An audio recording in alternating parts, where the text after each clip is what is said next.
Entendi, Silvio vai fazer uma primeira parte da apresentação, depois Rafael, depois tu apresenta aí para nós. O Rafael trabalhou junto com o pessoal. Nessa eu não tive a oportunidade nem tempo de trabalhar junto. Queria, antes de passar para o Rafael, agradecer a direção do Centro Cultural, a Lígia, agradecer a Patrícia Xavier, que é a vice-pró-reitora, que nós entramos em contato com ela, porque é a primeira vez que a SURGS, desde que o Centro Cultural foi criado e passou a funcionar, é a primeira vez que a SURGS consegue o espaço, né, atendida no seu pedido de ter um espaço aqui, um espaço qualificado da universidade para fazer um seminário. Eu imaginava, pessoal, quando a gente pediu, que a gente ia conseguir a sala IP, que é a maior, que tem 160 lugares, e não sabia que tinha uma sala como essa, que é um pouco menor. Eu espero que comporte para o dia de hoje, mas mesmo assim tem lugar nas laterais, a gente pode, né, ser bancado, e agora, nesse momento, ainda tem lugares aí para ser ocupados, né, então acho que vai ter adequação espacial. Também fazer uma referência aqui importante, que é a primeira vez que eu vejo, e eu estou desde 2010 na categoria, e quem é mais antigo pode me dizer quanto tempo que isso não acontece, que a gente tem a presença do pró-reitor de gestão de pessoas numa atividade da SURG no seminário. O Arthur está aí, né? Parte da categoria, então a gente conhece esses temas, mas a gente marca esse momento porque, né, infelizmente foi raro, como eu disse, é a primeira vez que eu vejo. Acredito que de introdução seja isso, Rafael. Se eu esqueci alguma coisa, por favor, me ajuda, algum agradecimento que eu tenha esquecido também, e agradecer a presença de todos também para esse seminário. Já convidar o Silvio para fazer parte da mesa aqui, né? Passar para o Rafael. Então, bom dia. Eu vou falar mais alto para o povo acordar. Bom dia a todas, todos e todas. Então, a gente trabalhou a partir de uma deliberação do Conselho de Representantes num grupo de trabalho específico para debater os GTs, né, os temas relativos aos 3 GTs que compõem o debate na CNSC-MEC. GT Desenvolvimento, GT Cargos e GT RSC.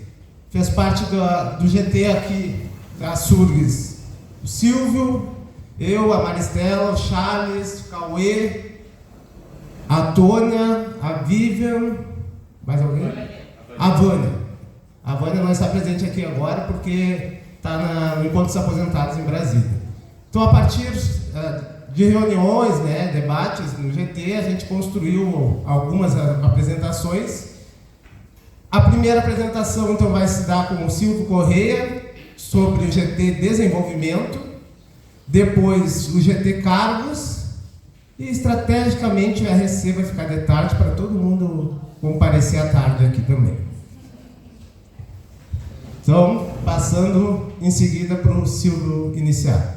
Aí a metodologia que a gente está propondo, vai ser feita a apresentação e vai ser aberto para o debate, para deliberações. A gente destaca que o seminário ele não é deliberativo ou encaminhativo, mas a gente vai encaminhar umas questões aqui hoje, né, para subsidiar o encaminhamento efetivo amanhã na Assembleia. Quem vai definir, né, o que vai ser levado para a plenária é a Assembleia de amanhã, mas então é fundamental que a gente encaminhe algumas questões aqui para subsidiar o debate e os encaminhamentos amanhã da Assembleia.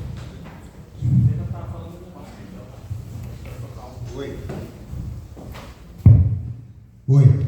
Bom dia, então, a todos e todas. A gente acho que é importante dar uma resgatada na coisa toda aí, né? Nós estivemos lá em Brasília, enquanto delegação, em 5 colegas, o Rafa nominou todos aí, e nos 2 primeiros dias nós tínhamos um seminário para debater a carreira, esses pontos que a gente vai reproduzir aqui, e nos 2 últimos dias era a plenária que tomaria algumas decisões, né?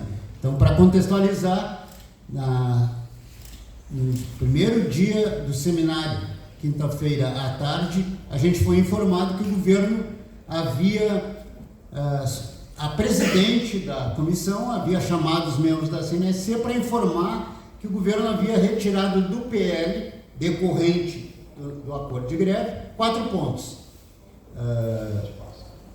que era uma coisa meio estranha, do jeito que a notícia foi dada, era assim, ó, a presidente falou que alguém do MGI falou para ela que tinham retirado 4 pontos. Na hora, todo mundo disse, quebraram o acordo. Ninguém tinha dúvida naquele momento que se eles tiram 4 pontos do PL que tinha sido construído para resolver as questões do acordo, eles quebraram o acordo. Imediatamente isso criou um alvoroço ali e tal. Na plenária a gente se posicionou que tinha que haver uma cobrança do governo com relação a essa questão.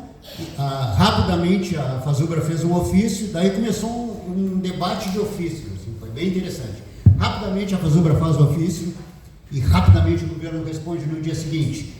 Rapidamente a Fazubra faz um novo ofício dizendo que as respostas não são suficientes e rapidamente o governo responde de novo dizendo a mesma coisa da resposta anterior. E aí alguém entende que não houve quebra de acordo, porque o prazo era de 180 dias e nós ainda tínhamos 84 naquele momento. Então ainda dava para esperar um pouquinho, né, para ver o que ia acontecer. 180 dias seria no final do mês de dezembro, que coisas que foram retiradas não voltam para 2025, lá não tem prazo para fazer isso. Então, só para deixar minha posição bem clara, para mim houve quebra de acordo, mas isso é uma coisa que nós vamos resolver amanhã na nossa assembleia. Eu estou com um problema sério aqui, Rafa, que os cabos não me alcançam aqui e meus braços não esticam até lá também. Então, é que eu fiquei sem bateria no meio do caminho aí na viagem. Mas é assim, eu tenho ali os 4 ofícios que eu acho que é importante para o pessoal até tomar pé.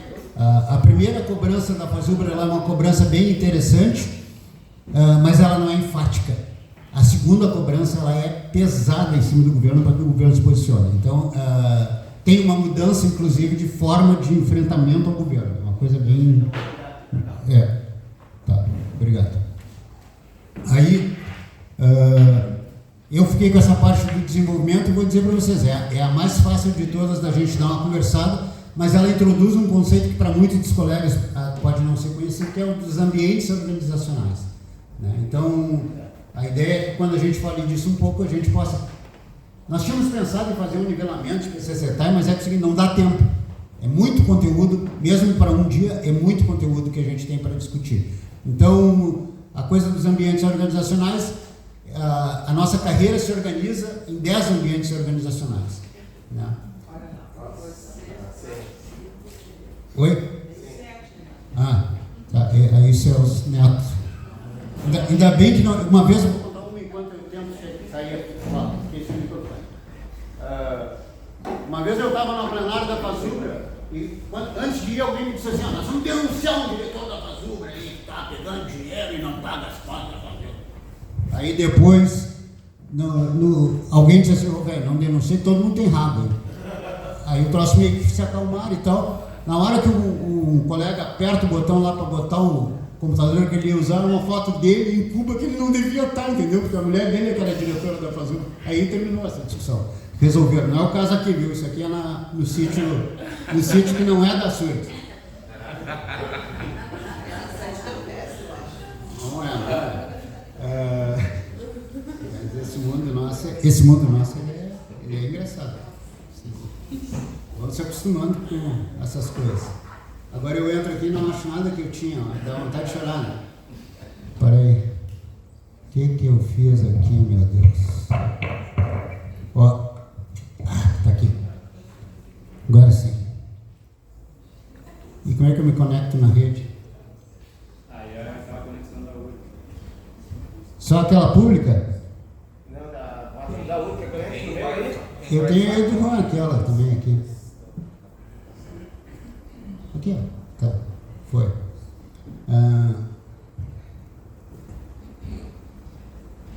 Então, voltando aos ambientes organizacionais, os ambientes, eles têm, como eu comecei, são 10, mas aqui nem a URGS, nem o IFRS, nem a UFSC tem o 10º ambiente, que é um ambiente que está mais vinculado a quem tem barcos e navios, né, que é um ambiente fluvial, lacustre, marítimo.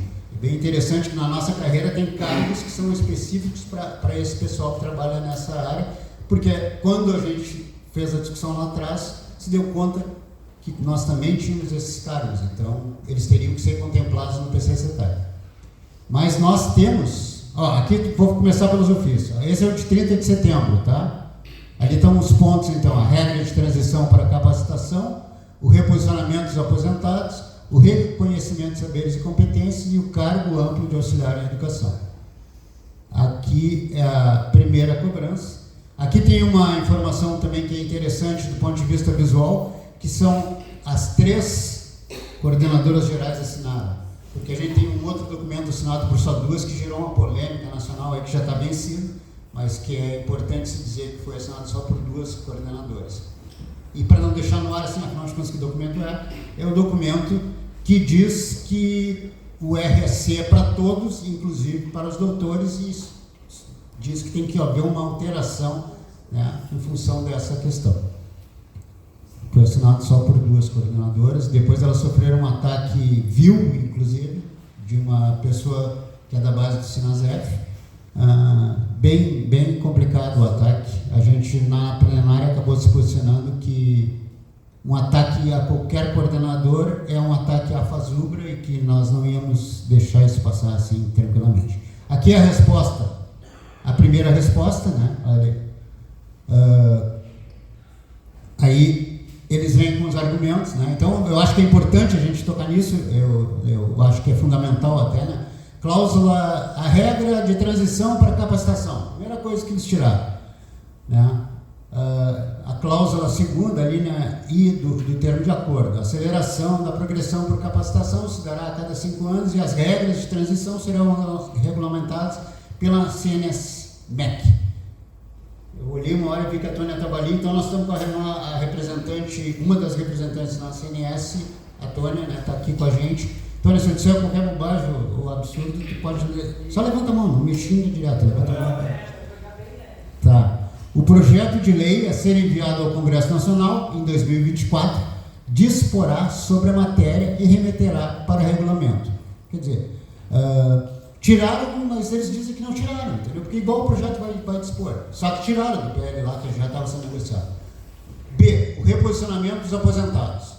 Cláusula do termo de acordo. O reposicionamento dos aposentados por ocasião da criação do PCCETAI e que forem enquadrados considerando o tempo de serviço público federal será tratado em GT do MGI MEC CMS, com a participação das entidades representativas, para análise e levantamento de impacto no período entre agosto e dezembro de 2024, em se constatando a viabilidade, a medida será implementada em 2025.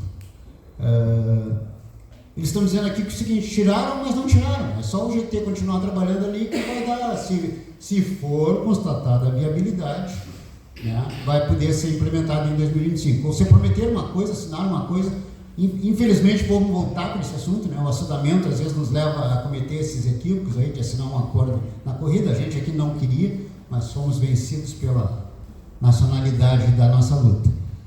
Terceiro, o reconhecimento de saberes e competências. Cláusula 4ª do termo de acordo. O reconhecimento de saberes e competências, RSC, será implantado para a carreira dos técnico-administrativos em educação a contar de abril de 2026 e será instituído grupo de trabalho coordenado pela CNS-MEC com a participação das entidades sindicais representativas da categoria e representantes do governo.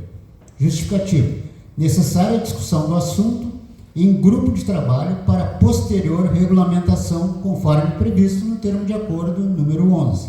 Quer dizer, aparentemente o grupo que ia fazer a discussão não começou a fazer, então a gente tira. Vai dar tempo para fazer, né? Aí, vamos lá. Aí surge nesse meio tempo uma conversa que não estava no orçamento também, tem que botar no orçamento, então, mas o que está oficialmente respondido está aqui. Cargo amplo de auxiliar de educação. Cláusula 6ª do termo de acordo, eu não mexi na bandeira, juro por Deus. Será promovida a racionalização de cargos suspensos, vagos e a vagar é a resposta do governo. A proposta do cargo amplo de auxiliar em educação, na verdade, ela surge de uma compreensão que a gente tem e aí somos todos nós que temos essa compreensão, que os cargos que estão terceirizados ou que estão impedidos de que haja concurso, coisas que para os gestores, né, e a gente tem uma esperança que agora nós vamos ter um gestor lá que não vai pensar dessa forma, vai nos ajudar dentro do Forgep lá a mudar um pouco as coisas como eles pensam, né, eles preferem até que continue assim. Eles não querem que volte funções que estão terceirizadas, e não é uma questão financeira, né? Para nós está bem claro que é uma questão de poder isso, né? Já que não posso ligar para o reitor e dizer assim, o Gabriel é um cara que vive furungando, enchendo o saco, não sei o quê, troca ele, amanhã eu não quero ele aqui, né? Eu posso ligar para uma empresa que presta serviço e dizer assim, não dá para estar o fulano aqui, eu quero o outro amanhã. Então é óbvio que para quem está fazendo gestão sem se preocupar com os indivíduos, é muito melhor uma gestão dessas draconiana aí, né? A única justificativa razoável para não querer que os cargos voltem. Aqui o ofício que a Fazubra manda no dia seguinte, e aí a cobrança ela é bem mais impetuosa, né? Tentando que o governo deixe bem mais claro, não sei se vocês querem ler ou se querem que fique disponível isso para vocês lerem em algum lugar. Eu acredito que é só mesmo para caracterizar. E aqui, por fim, a última resposta que o governo nos deu, que é dia 4 de outubro.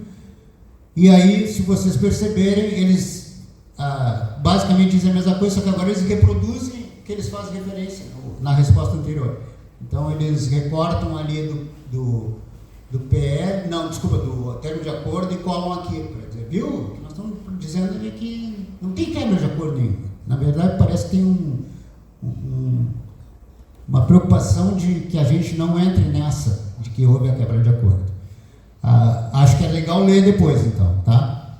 Bueno, agora vamos tentar falar do desenvolvimento, então, aí, porque o desenvolvimento, teoricamente, vai ser a coisa mais tranquila para nós falarmos. Como eu não estou olhando para lá, não tenho ideia se o tamanho está bom.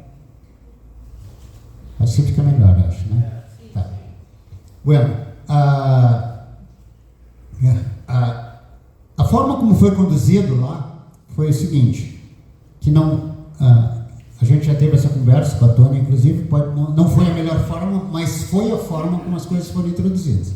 Pela manhã eles apresentaram os 3 temas, né? Membros da CNSC apresentaram os 3 temas para quem estava lá para o seminário, e ao apresentar os temas, eles apresentaram em todos eles perguntas que deveriam ser respondidas, porque eles tinham dividido em grupos de trabalho, pelos grupos de trabalho. E na verdade, para nós foi uma surpresa, porque é estranho que tu chegue na quinta-feira para participar de um evento e que na quinta-feira tu receba as perguntas que tu vai ter que responder. Ainda mais para nós que nos entendíamos que estávamos lá não nos representando, e sim representando a nossa base, né? Então era fundamental que nós tivéssemos tido as perguntas antes, para poder fazer a conversa antes, para poder nos posicionar enquanto posição da nossa base. Não foi assim que rolou. Enfim, a coisa acabou se encaminhando que as perguntas pautaram as discussões. Eu estava nesse primeiro grupo de desenvolvimento e eu e vários outros colegas nos posicionamos exatamente com essa fala que eu acabei de fazer. Eu não tenho como tomar uma posição, bater martelo, por conta de que eu não discuti isso na minha base. Até eu me lembro que eu fiz um relato e alguém me perguntou se tivesse posicionado diferente, né? Porque tem uma coisa também, a gente se absteve na plenária, 5 se abstiveram, inclusive os que estavam organizados, os que são organizados nacionalmente, né? Então eu vou de novo dizer que isso foi uma coisa bem importante, porque eu já participei de plenárias em que a gente sai daqui com uma deliberação, quando chega lá o pessoal vota junto com o grupo que ele é organizado nacionalmente. Dessa vez isso não aconteceu, né?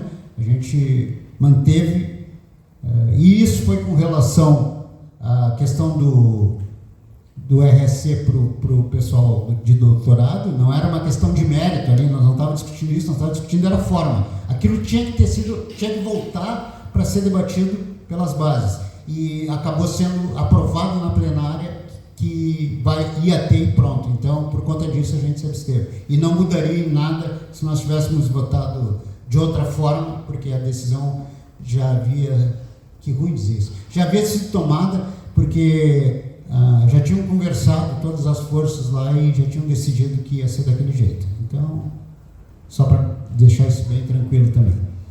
Bueno, a primeira pergunta, então, dos ambientes organizacionais, na verdade, ela diz o seguinte: os ambientes organizacionais, eles serão revistos. Vamos manter os 10 ambientes que estão no Decreto 5824 de 2006. Tem 2 decretos que regulamentam a nossa lei do PC-CETAI, é o 5824 e o 5825.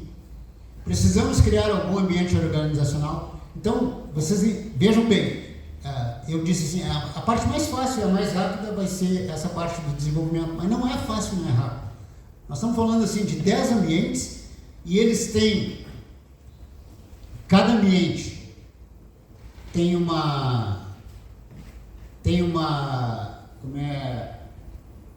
um escopo maior do que seria o ambiente e depois ele tem atividades vinculadas ao ambiente.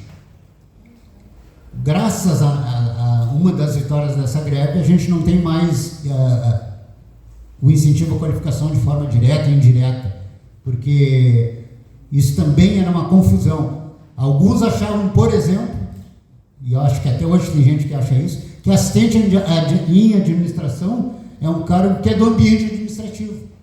E o conceito de ambiente ele é maior do que isso, não é uma vinculação porque o cargo é assistente de administração, então ele é do administrativo. Não, é do fazer que tu exerce, da atividade onde tu está desenvolvendo a tua formação, teu fazer, o teu saber ali está sendo aplicado, e é por aí que a gente vai dizer qual é o ambiente.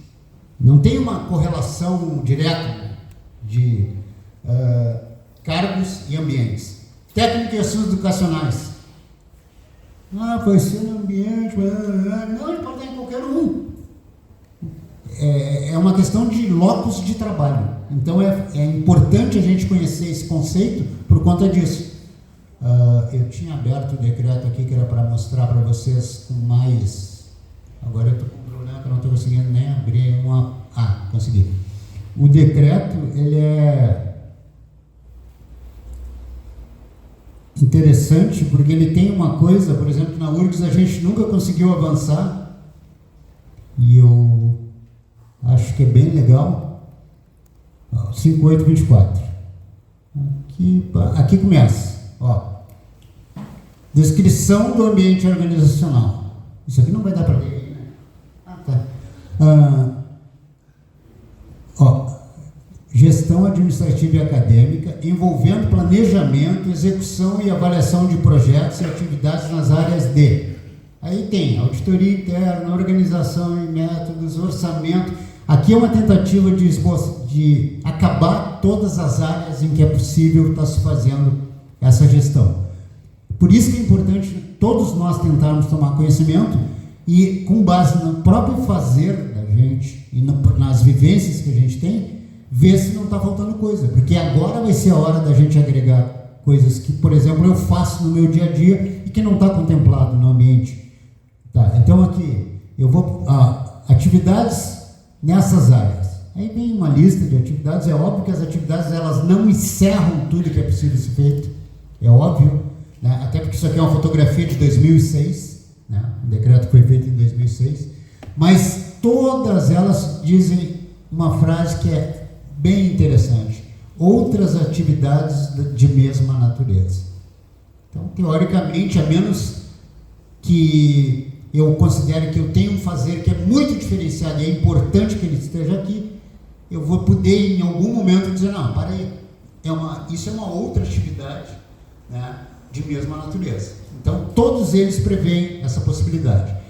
Eu vou passar o administrativo e o infraestrutura, porque eu quero chegar depois assim, só no infraestrutura e no administrativo não tem uma outra frase que é interessante, que é essa aqui, ciências humanas, jurídicas e econômicas, planejamento, execução e avaliação das atividades em sala de aula, nos laboratórios, oficinas, campos de experimento, ou outros espaços onde ocorram a produção e a transmissão de conhecimento no campo das ciências humanas, jurídicas e econômicas. Integram esse ambiente as seguintes áreas. Olha a frase que é fundamental e que a gente nunca conseguiu avançar, por exemplo, na URGS. Além de outras que em cada instituição forem consideradas necessárias ao cumprimento de seus objetivos. Ou seja, todos os outros ambientes, eles estão abertos a que a gente possa, por entendimento da nossa vivência na nossa instituição, agregar áreas. Eles não são fechados, que nem é o administrativo e o de infraestrutura. E aqui, quando tu tem essa possibilidade, teoricamente, tu consegue contornar vários impedimentos que ao longo do tempo a gente tinha, né? Tipo, a pessoa tinha uma formação em tal área e exercia atividade num ambiente, alguém dizia assim, não, mas isso não está previsto no decreto. Não, mas no decreto está previsto que eu posso botar coisas. Então, assim, ó, o desconhecimento nos faz, às vezes, ser vítima. A ignorância nos prejudica. Por isso que é importante a gente conhecer para a gente poder estar argumentando e construindo, e agora a gente espera que a porta se abriu com a Pró-Reitoria de Gestão, para dizer, não, só um pouquinho. No caso da URGS, isso faz parte desse ambiente. Então tá, vamos lá, os ambientes, eu vou passar, todos eles têm essa frase, eu estou na tela e não é na tela, é aqui. Aí vem o ambiente de ciências biológicas, depois vem o ambiente de ciências exatas e da natureza, depois vem ciências da saúde, depois vem agropecuário, informação e artes, comunicação e difusão. O que pode acontecer também? Surgiu lá nos grupos de trabalho gente que acha assim, ó, mas nós estamos misturados aqui, nós estamos meio sumidos. Então a gente acha que tem que ter um ambiente tal. Isso é uma discussão que nós estamos construindo. Para isso a gente tem que conhecer isso aqui também, porque daqui a pouco é isso, o pessoal do TI, aí André, acha que está mal colocado aqui quando botaram junto com informação, né?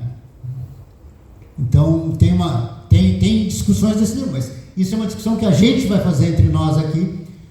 É óbvio que parece que a gente vai ter um baita prazo para fazer isso, não vai ter, não vamos nos enganar, né?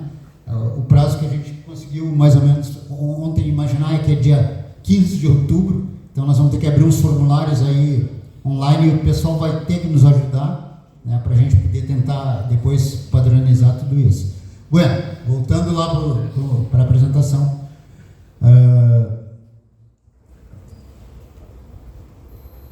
Aí, qual é passado essa parte, eu acho que a coisa dos ambientes meio que a gente já tocou. Vamos lá.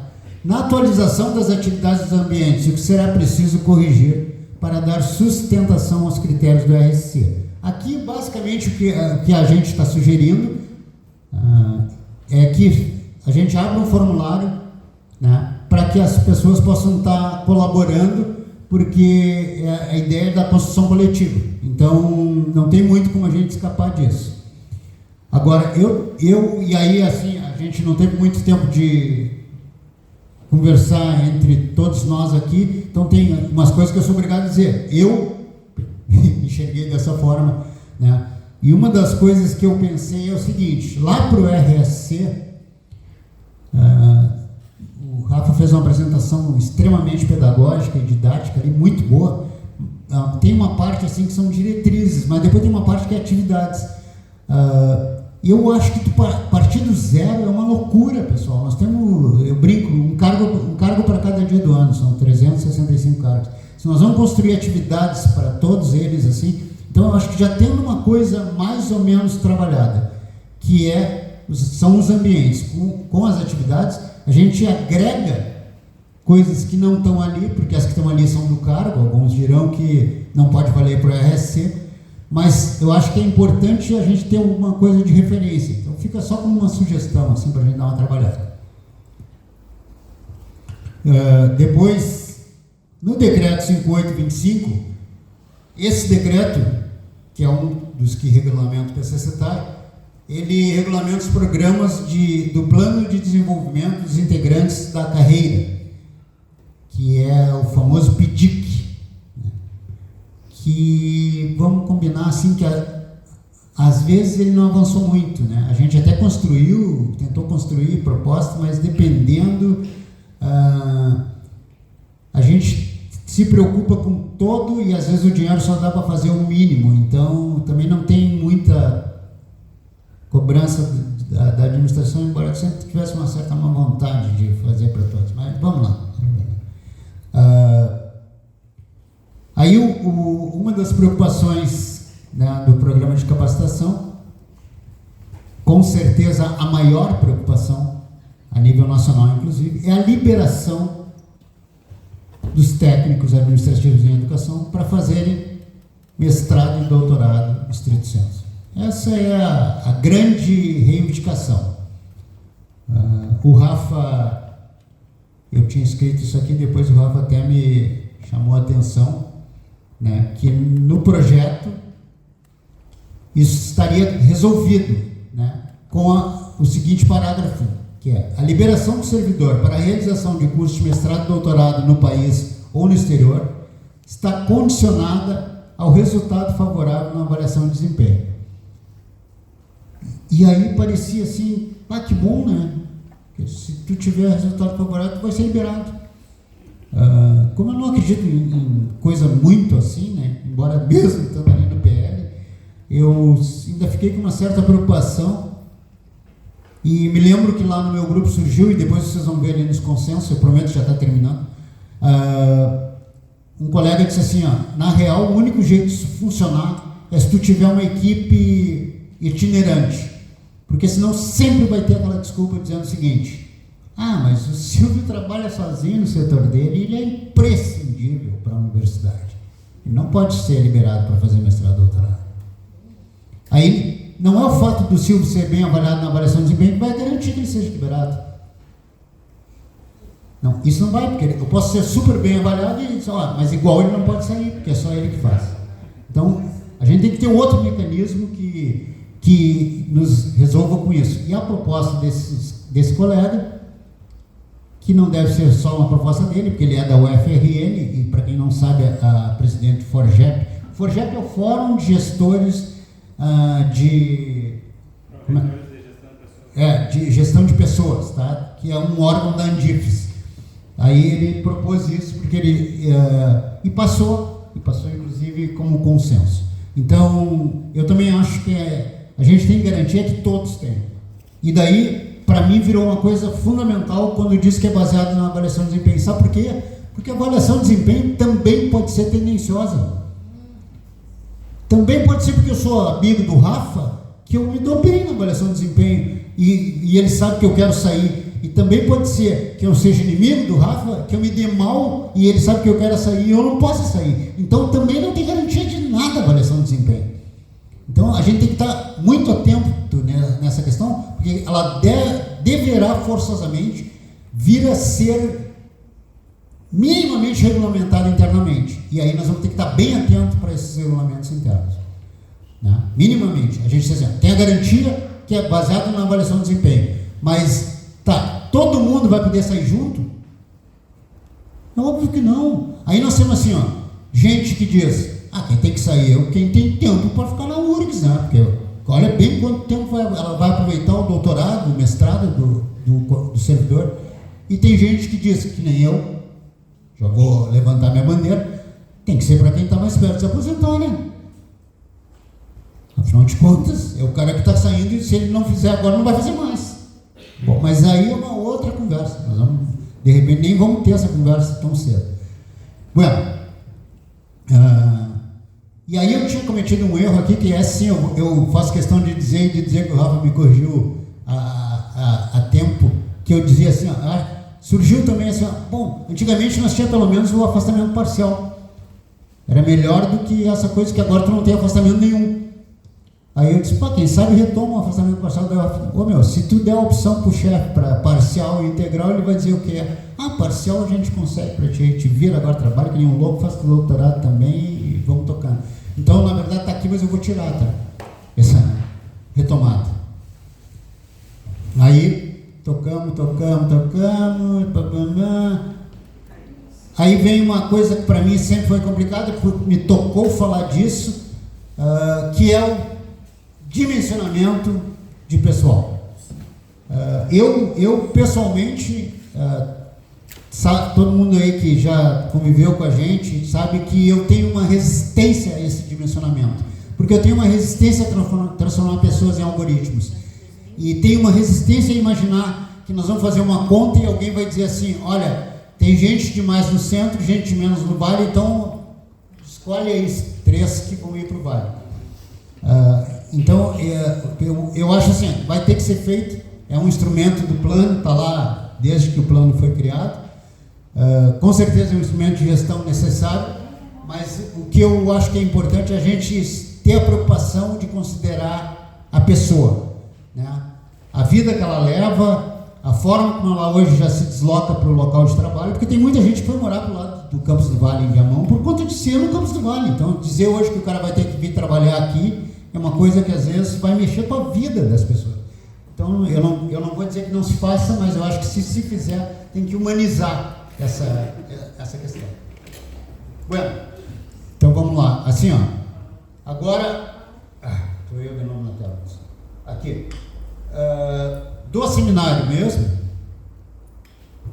a gente tirou alguns posicionamentos que, inclusive, tiveram um acordo do pessoal da CNSC, porque o pessoal da CNSC se reuniu depois do seminário e só após uma análise deles de tudo é que isso desceu para a gente poder estar trabalhando. E por conta disso é que, às vezes, a coisa ficou meio, como é que eu vou dizer, atropelada aí por conta do pouco prazo também que se tinha para trabalhar. Então vamos lá.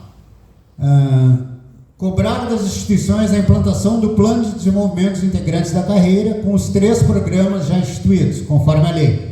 Isso tem consenso e é óbvio que a CNSC tem acordo, está lá dentro do nosso plano. Que o programa de capacitação dentro do princípio da autonomia universitária ofereça cursos para todos os ambientes organizacionais e cargos do quadro da instituição. Isso é uma reivindicação, é aquela que eu acabei de falar, né? Todo mundo deseja isso como um mundo ideal. O mundo real é bem diferente disso, mas vamos continuar fazendo o nosso papel, que é, e ainda usar a autonomia universitária, que é uma tentativa de dizer assim, a gente tem autonomia para fazer isso e às vezes não faz. Utilizar como critério para afastamento para a educação formal a avaliação positiva do servidor no programa de gestão de desempenho. Ó, lá em cima falava na avaliação de desempenho, aqui embaixo fala no PGD. É outra coisa, tem acordo para ser um dos critérios de afastamento.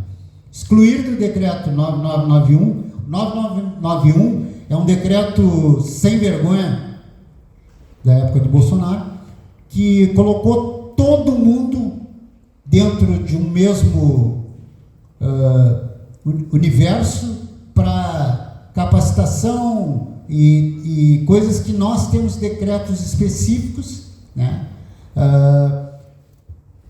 A ideia do cara era padronizar, e daí qual é a proposta que a gente defende, inclusive estava na pauta também, né? Que é a exclusão do 9991, e a gente inclusive trabalhar dentro de uma outra proposta que a gente já tem construída e que teoricamente é retomar as discussões acumuladas. Então, isso aqui eu acho que inclusive está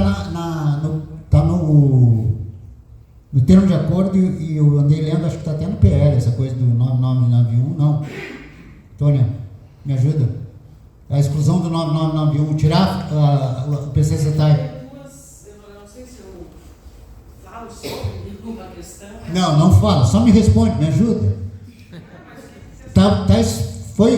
Diz no PL que ele vai ser o pedido de exclusão? No termo de acordo.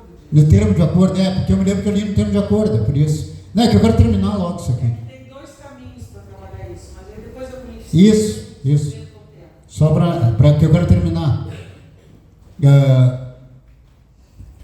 Vamos lá. As IFES devem viabilizar mecanismos democráticos de acesso aos programas de pós-graduação, estrito senso, para os servidores tais. Para mim parece sempre que não diz muita coisa, né? Mas eu acho que quer dizer um monte de coisa, né? O mecanismo democrático é que todos tenham acesso, mas enfim. Aí a observação da CNSC é: segundo as diretrizes nacionais e o Plano Nacional de Capacitação a ser definido nos termos do termo de acordo, novembro de 2024. Aí tem os dissensos que foram levantados também pela CNSC. Criar programas dentro do PDIC que contemplem a gestão do RSC. A observação da CNSC. As diretrizes, critérios, pesos e outras possíveis exigências para a concessão do RSC serão estabelecidas em decreto, bem como definições de programas, observados as descrições dos ambientes organizacionais, aqueles que a gente falou lá, conforme o decreto 5824, em revisão, e as áreas de alocação dos cargos e especialidades. Então, voltamos lá para os ambientes como uma situação que é importante a gente conhecer e tentar intervir para tentar aproximar mais possível da realidade. Contemplar que as disciplinas isoladas sirvam para efeito de capacitação independente da situação de inscrição como aluno regular. Observação da CNSC. Tem acordo. Melhorar a redação, acrescentando aluno regular matriculado no curso. Para mim, bom, aluno especial matriculado na disciplina, desde que tenha comprovação de aprovação pelo coordenador do curso com conteúdo relacionado ao ambiente, área ou especialidade. Será necessário discutir a possibilidade de alteração da minuta do PL. Quando falo em discutir a possibilidade de alteração da minuta do PL, eu fico fácil, né? Porque o governo já alterou, né? Então deve ser fácil mexer na minuta do PL, né? Tirou 4 itens já. Criar um formulário de avaliação de desempenho de forma a padronizar a aplicação do programa em todas as instituições federais de ensino superior, respeitando a lei que estabelece a avaliação em 360 graus. Só para caracterizar essa discussão, aqui a avaliação de desempenho aqui na URGS, a gente participou naquela época, a CIS e a SURGS, a Tônia estava também nessa comissão. Nós construímos um projeto de avaliação de desempenho que era bastante mais avançado do que essa avaliação de desempenho que é aplicada hoje. Fizemos uma disputa, acabamos perdendo a disputa, fomos e disputamos no Conselho Universitário e perdemos também, acabou passando esse que está aí hoje. Agora, apesar de ruim, ele não é o pior, porque tem gente que nem tem isso aqui ainda, então a gente não faz ideia do que possa surgir aí pela frente, e é uma preocupação por conta disso. Apareceu isso, mas aí o que a CNSC diz, que é um pouco na linha do que a gente trabalhou desde sempre, é assim: o modelo de avaliação proposto pela FASUBRA, no decreto 5825, em revisão, não é apenas avaliação em 360 graus, atende muito mais que este modelo teórico. Para avaliação de desempenho que atenda à realidade dos programas de gestão por desempenho, PGD, a FASUBRA apresentou a proposta do SPGD, aprovado em plenária para alteração do decreto 5825/2006. Juntar o SPGD como anexo. Eu tenho também o SPGD aqui separado, mas para não nos estender, eu vou disponibilizar isso depois para todo mundo ter acesso. Substituir o texto do artigo 24 da Lei 11.091/2005 por: o plano de desenvolvimento dos integrantes do PCCETAI observará os princípios e diretrizes do artigo 3º desta lei, constará e será regido exclusivamente pelo plano de desenvolvimento institucional de cada instituição federal de ensino. Observação da CNSC. Temos acordo com a vinculação com o artigo 3º, porém, no que se trata do PDIC, ele é construído a partir das diretrizes e seus objetivos e metas deve atender ao PDI das instituições. Só para dar um exemplo, vocês acho que não participaram ainda, muitos dos colegas, desculpa, não participaram de nenhuma discussão de PDI, né? Aqui na URGS nós tivemos um ano que era um PDI democrático. Lotaram o salão de atos, assim, todo mundo lá, todo mundo podia dar sugestão. Eu me lembro como nós fizemos dos técnicos 40 sugestões. Sabem quantas foram aprovadas do PDI? Nenhuma. Então a democracia é bacana por isso, né? Tu faz de conta que faz, né? Tava todo mundo lá, lotamos o salão, disse, agora vai ser a nossa hora. Nada, nenhuma sugestão que se fez. Entrou no PDI. E aí tem gente aqui defendendo que algumas coisas se resolvem só pelo PDI. Então, assim, tem realidades, a gente tem que estar sempre muito atento, né? Essas questões, às vezes, elas são bem mais complicadas na prática do que quando se escreve. A instituição de ensino deve realizar planejamento plurianual com critérios definidos pela CIS. Eu não tenho nada a ver com esse texto, viu? Para garantir o afastamento para a qualificação dos servidores técnicos administrativos em educação, adotando os instrumentos de revezamento de servidores com fazeres similares para manter a continuidade do serviço. A instituição de ensino deve realizar planejamento plurianual com critérios definidos pela CIS para garantir o afastamento para a qualificação dos AEAM, mantendo a continuidade do serviço. Tá repetido só de louco.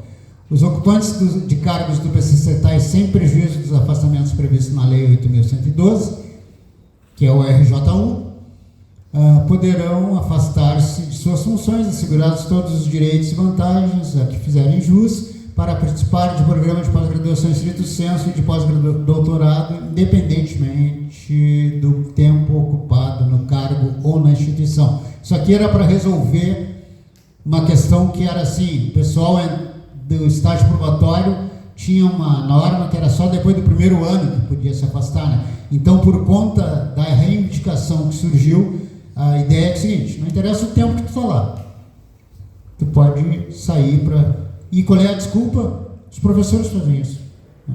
Eles ingressam hoje e amanhã já saem para fazer mestrado, doutorado, então, para mim está mais do que justificado.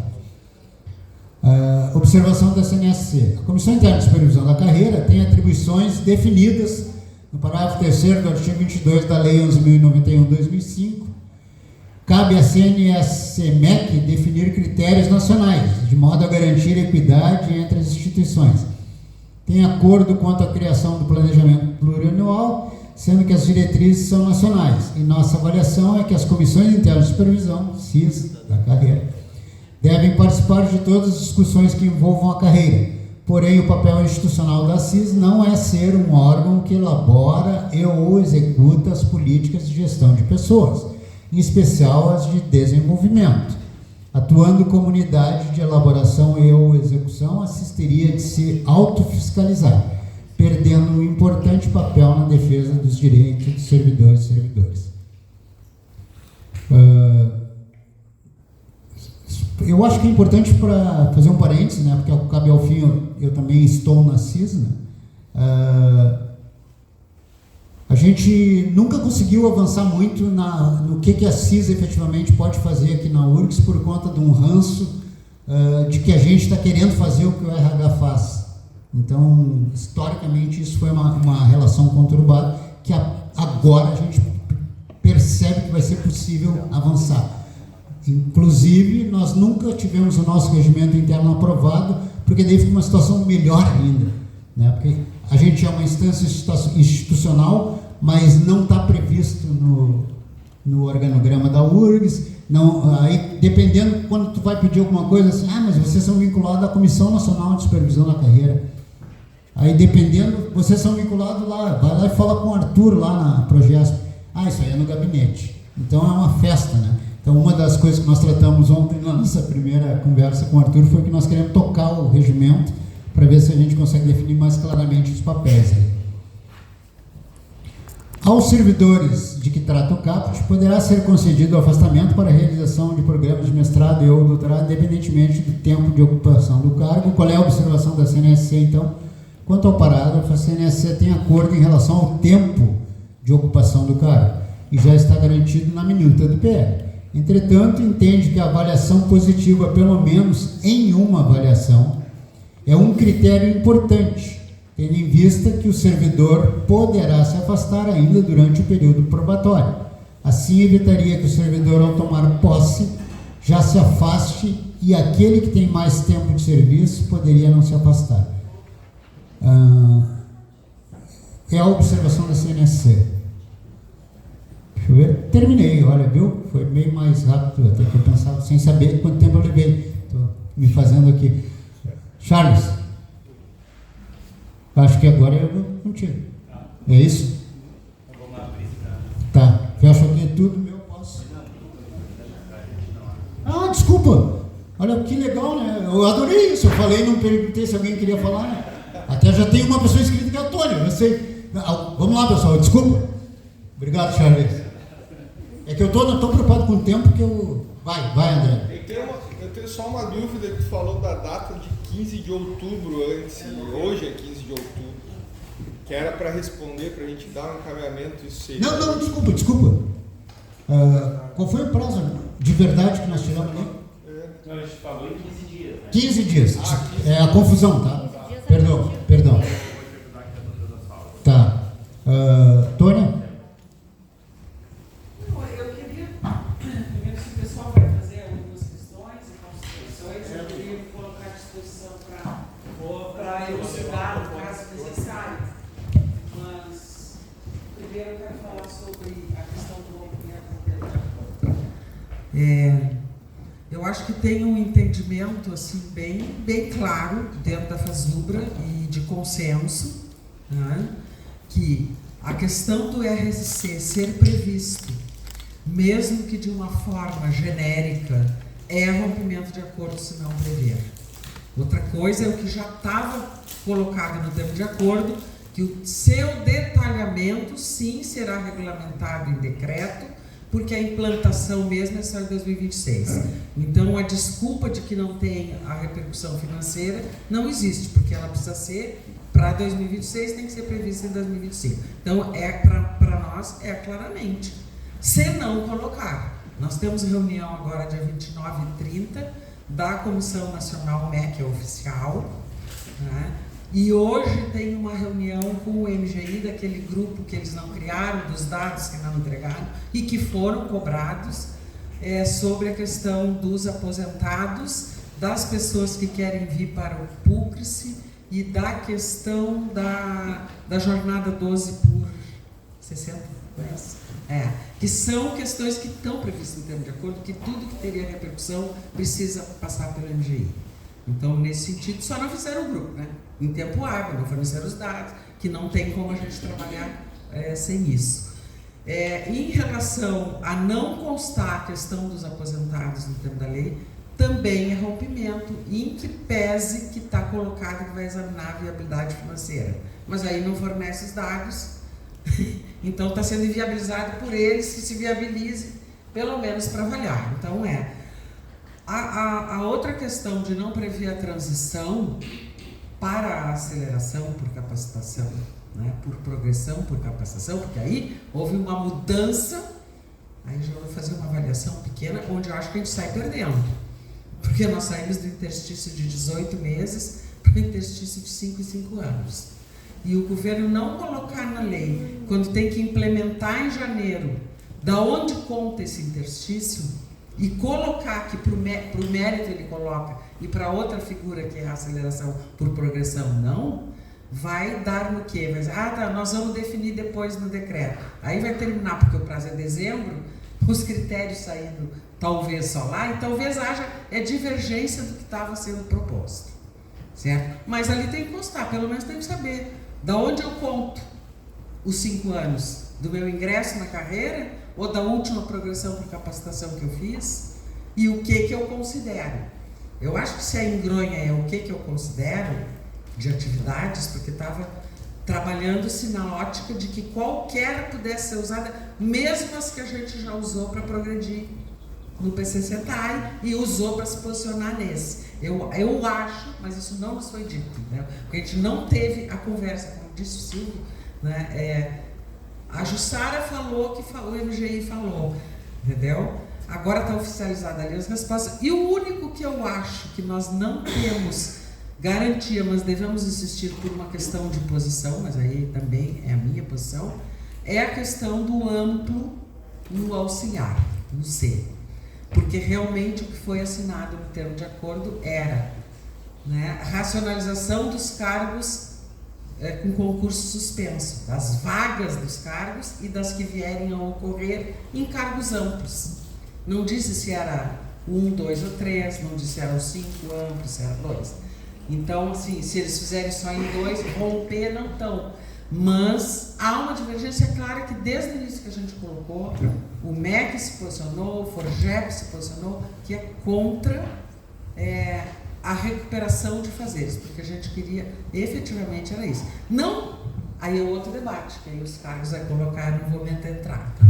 Mas em relação ao rompimento de acordo é isso. E a outra questão do afastamento, gente, hoje ele é regulamentado no 9991, o afastamento. Ele regulamenta a 8.112, que é o nosso estatuto, para todos os servidores públicos. Então, assim, o que a gente avaliou lá foi isso.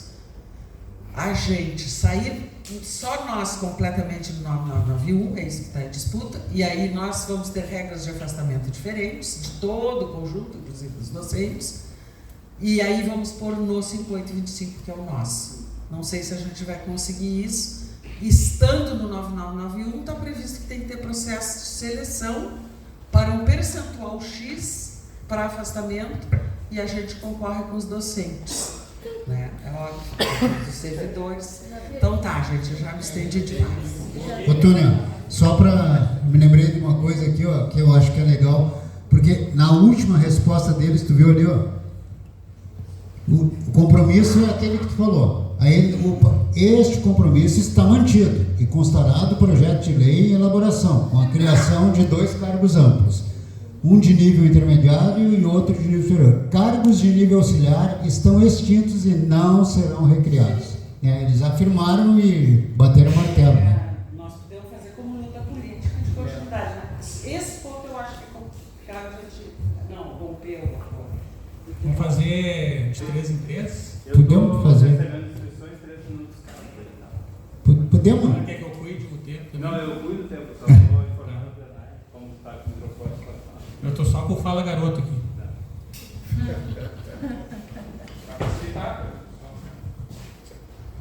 Então, como eu acho que a gente tem que também, em cada ponto aqui de debate, encaminhar, fazer alguns encaminhamentos, para amanhã a gente também conseguir fazer encaminhamentos na Assembleia, acho que um já está nítido, né? A partir da apresentação do Silvio, já fala agora da Tônia, que é, no nosso entendimento, deve sim constar, RSC em linhas gerais no PL, deve sim constar o reposicionamento dos aposentados, deve constar as regras de transição, da aceleração por capacitação, e também, e aí é um ponto mais difícil, a questão do cargo de auxiliar educacional. Então, acho que esse é um primeiro, né, encaminhamento. O segundo, uma proposta, é o que o Silvio propôs lá no início, que em relação aos ambientes organizacionais, que a gente abra um formulário para a categoria opinar. São suficientes esses ambientes? As atividades que estão neles inseridas contemplam os nossos fazeres? Então, acho que seria importante esse formulário. E uma pequena observação em relação à aceleração por capacitação, porque nessa resposta, coloca ali, por favor, a resposta do governo, a última, em relação ao ponto de aceleração por capacitação. Porque como é que está previsto? Primeiro que é necessário constar, né? Com certeza, porque senão pode gerar, inclusive, um problema de interpretações na ZIF, que a gente já teve vários problemas de interpretações em relação a outras questões na carreira. Mas, ao meu ver, o governo não quer colocar, e se colocar, vai colocar daquela forma ali, porque como é que estava sendo debatido e foi aprovado e a Tônia me corrija se eu estiver errado, no GT, na CNSC-MEC, que iria contar desde o início do ingresso e todos os cursos de capacitação, mesmo aqueles que foram usufruídos para progressão por capacitação. Ou seja, quem tem 15 anos no cargo, na carreira, a partir de janeiro iria pular ia acelerar 3 níveis, contando clara carga horária. Por exemplo, nível D, 120, 120, 120, seriam 360 horas de curso, mesmo aqueles que tu já fez para progressão por capacitação, a cada 5 anos. Então, quem está, por exemplo, com 15 anos, a partir de janeiro, teria, tendo a carga horária, 3 acelerações. Já saía, tipo, lá para 19? Aí, provavelmente, aí sim, na verdade, com um tempo de 15 anos, já iria lá para o final da carreira. Então, se a gente anotar aqui o que o governo escreveu ali, ó, para fins de aceleração e progressão por capacitação, cada evento de capacitação deverá ser computado uma única vez. Na resposta aqui. Ou seja, tem uma divergência já no MGI em relação àquilo que foi aprovado na CNSC-MEC. E aí ficou nítido aqui. Então, acredito que o motivo central do governo tirar as regras de transição, ao meu ver, posso estar fazendo uma leitura errada, mas é essa questão. Mas mesmo assim, nós, o movimento, temos que defender que conste sim essa regra de transição para uniformizar o entendimento e a aplicação já em janeiro, conforme temos de acordo. Então, era essa a contribuição. Muito bem. Anotei. Houve debate sobre isso, bastante, interno na seleção da Eu não peguei nenhuma inscrição. Se ninguém vai escrever, eu quero fazer uma fala para encerrar. Sem apertar, mas aqui nosso tempo realmente, vamos tentar otimizar. Pessoal, eu vou fazer uma fala agora, porque tem uma coisa que está me incomodando bastante, que é a questão de dizer que o RSC agora é para todos, porque agora os doutores também foram incluídos. Não é para todos. Quem é aposentado e é pensionista há mais tempo, eram outros tempos. Eu sou velho, então assim, eu vivi uma época nessa universidade quando eu cheguei que os colegas diziam assim, agora tá bom, porque antes o patrão da gente era o professor, ele nos botava e nos tirava, ele mandava fazer o que ele queria que ele fizesse, ele exigia, nós não tinha competências nem atividades que tinham tão vinculado ao cargo. Então hoje são outros tempos. Naquele tempo ali, eu não estou falando de mim, tá? Porque eu me aposentei bem depois, eu poderia ter feito mestrado, eu poderia ter feito doutorado, não fiz. Então não estou falando de mim, eu estou falando de quem não conseguia estudar, de quem não conseguia ter acesso à educação formal. Então, assim, não dá para tratar aposentados e pensionistas com as mesmas regras que estão sendo aplicadas para os ativos. E eu estou fazendo essa fala e vou fazer amanhã na Assembleia de novo, porque é uma fala assim, que nós temos que conseguir nos posicionar nacionalmente para que isso passe a ser defendido nacionalmente. Os aposentados e os pensionistas, eles não têm, a grande maioria, como apresentar titulação formal. O Rafa vai falar bastante disso também na questão do RSC, mas é mais sério ainda. Às vezes eles não têm nem como mostrar um certificado de um curso que fizeram. Até porque, só para citar, recentemente nós passamos por um enchente que perdeu tudo. Então, assim, tem coisa que não tem nem URGS. O cara vinha aqui pedir uma declaração de um tempo que ele trabalhava aqui na universidade, para dar um exemplo. Agora, para encerrar, esses dias eu estava meio chateado com essa história toda, eu dei 2 exemplos de pessoas que eu conheci. Hoje são as viúvas, né, que são pensionistas. Um colega, que eu já citei ele numa assembleia lá, quem estava lá se lembra, que ele era da micromecânica do Instituto de Física, ele desenvolvia coisas para pesquisa lá na física. E um colega que eu trabalhei com ele, Valdor Oxagávia, que inclusive tem um fóssil que tem o nome dele, que trabalhava na paleontologia, no Geociências, extraindo fósseis para o pessoal fazer tese de doutorado e dissertação de mestrado. Então, assim, ele desenvolveu tecnologia, ele desenvolveu equipamento, ele desenvolveu... Agora, tem alguma coisa dizendo isso? Não, mas eu vi, eu estava lá. Então, vai ter que servir também para os aposentados e pensionistas, mais do que formalidade documental. O Rafa diz uma coisa que é interessante, depoimento até oral, né? Porque tem gente também que é o seguinte, vai conversar com o cara, ele vai dizer, eu me lembro mais ou menos, Então tu vai ter que gravar aquilo e aquilo vai ter que servir. E nós vamos ter que brigar para que sirva. É mais um apelo que eu estou fazendo e agradeço a vocês pela paciência aí, tá? Obrigado.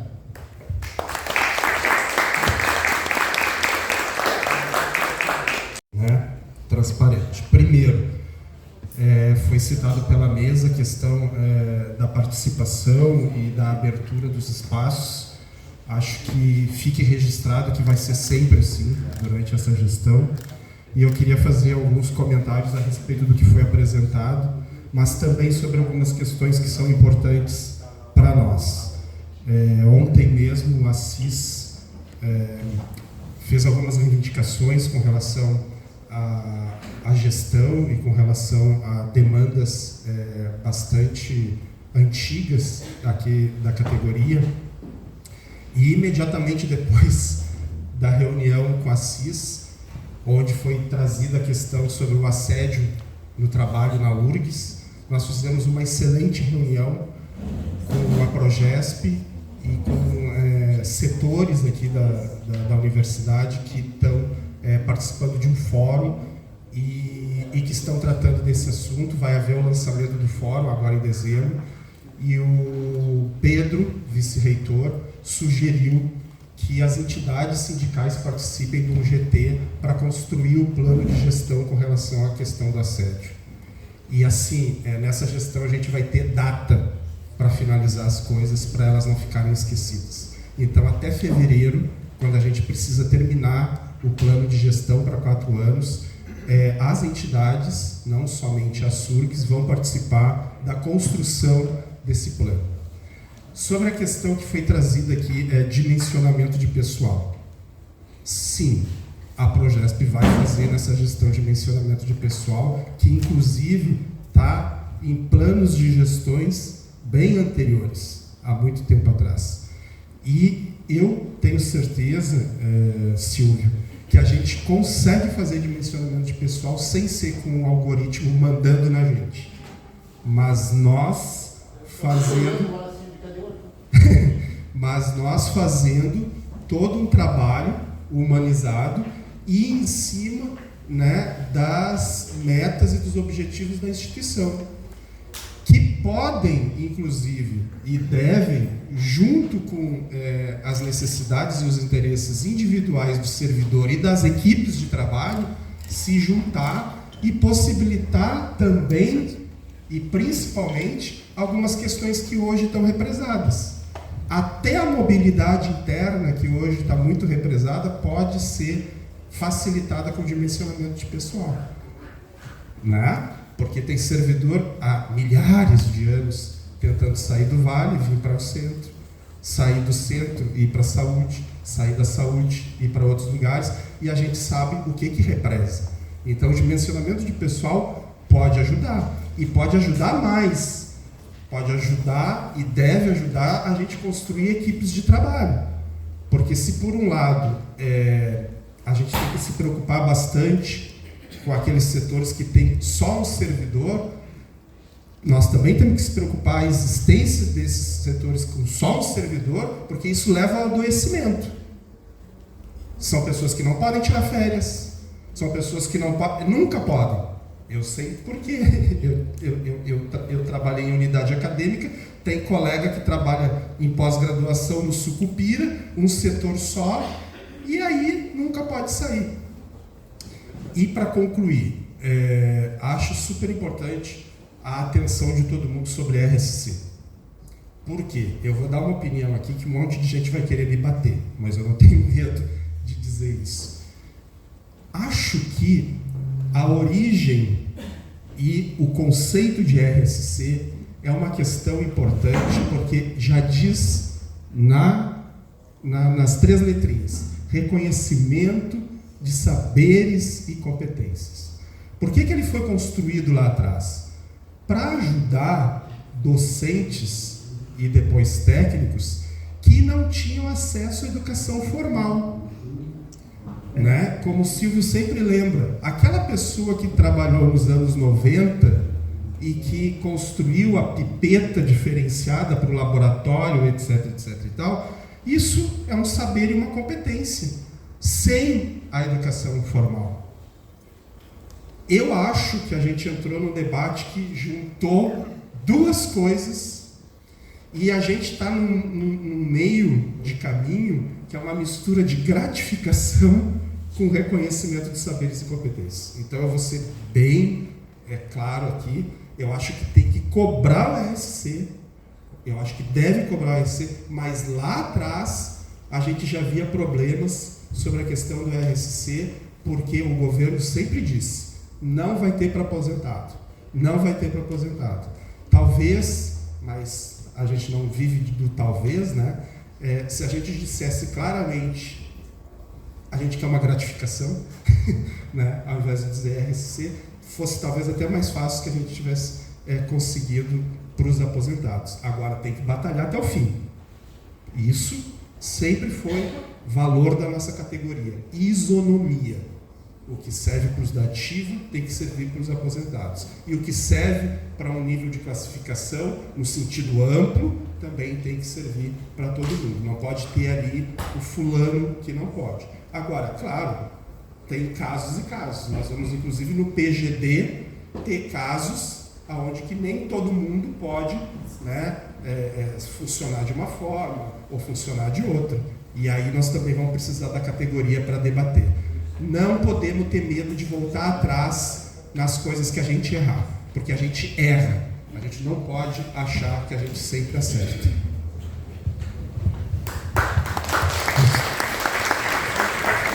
Ô Arthur, até tu me lembrou agora quando tu falou em isonomia, que eu estou brigando agora por equidade, né? Porque eu quero que trate os diferentes como diferentes e não todo mundo igual, porque daí os aposentados vão ser prejudicados. Só para fazer uma provocação, porque eu botei isso no grupo lá também, uma imagenzinha, aquela da isonomia e equidade, né? Que tem uma diferença.